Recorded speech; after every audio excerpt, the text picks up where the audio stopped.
Alright mga amigos, ayon sa report ng Sports Illustrated, sa katatapos lamang na laban ni Naoya the Monster Inoue kontra kay Yejun Kim, kung saan winasak ito ni Naoya Inoue sa loob lamang ng 4 na round, sinasabi sa report ng Sports Illustrated na ang laban ni Naoya Inoue at Yejun Kim ay tumabo ng 750,000 pay-per-view sales. At dahil nga po sa kinita ng pay-per-view ng kanilang laban, ang guaranteed fight purse ni Naoya Inoue na $1.5 million ay umabot o sumipa ng $7 million.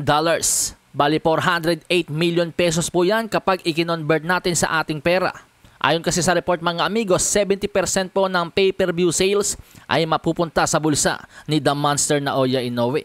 Kaya yung $1.5 million na premyo ni Naoya Inoue ay umabot nga po ng tinatayang $7 million.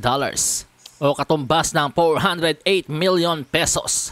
Sa kabilang banda ayon sa report, ang sinasabing garantiyang premyo ni Yejun Kim ay $500,000 US. Pero dahil sa kanya mapupunta ang 30% ng pay-per-view sales, umabot po ng $1.2 million US ang sumatotal ng kinita ni Yejun Kim.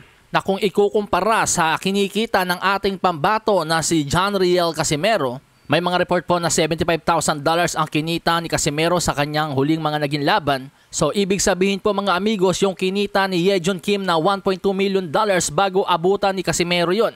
Kakailanganin ni Casimero na lumaban ng 16 na beses. Kaya wag na po tayo magtaka kung bakit talagang matagal nang pinapangarap ni Casimero na makalaban ang cash cow ng lower weight class na si The Monster Naoya Inoue. Actually, hindi lamang po si Casimero ang nagkakandarapang labanan si Inoue. Maging sina Murodjon Akhmadaliev, mga boxer sa higher weight class na si Nick Bol, Brandon Figueroa, Robeisy Ramirez at Rafael Espinosa. Lahat po sila ay waiting sa pagdating ni The Monster Naoya Inoue sa featherweight division. Dahil alam po nila na limpak-limpak ang kanilang kikitain kapag kanilang nakasagupa si The Monster.